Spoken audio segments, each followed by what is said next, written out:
U.S. authorities call it a growing threat to the security of our country, international organized crime. The New York FBI has hundreds of agents assigned to fighting it.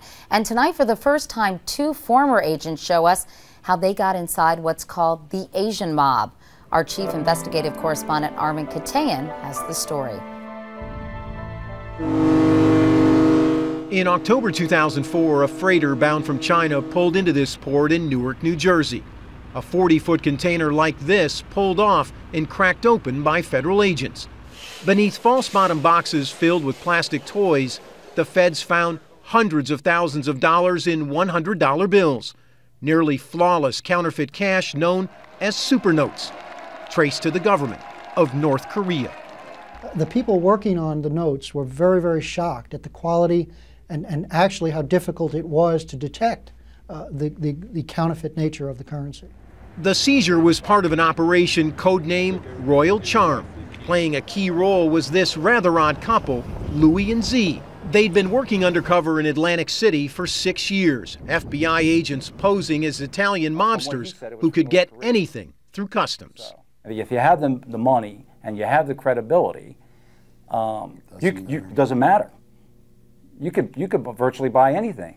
Today, Asian organized crime traffics in everything from human cargo to fake Viagra to ecstasy to weapons.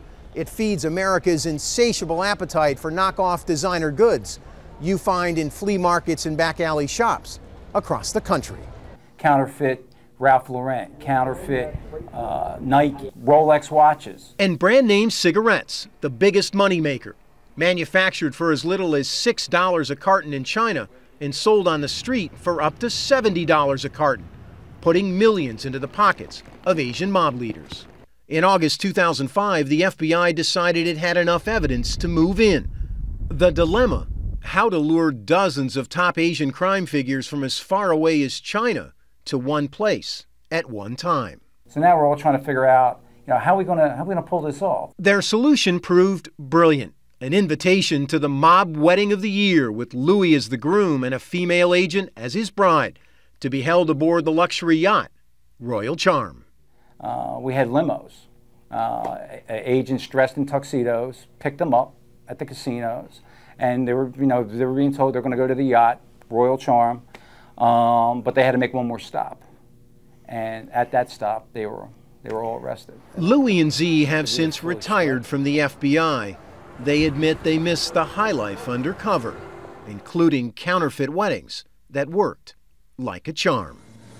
Armen Keteyian, CBS News, Atlantic City.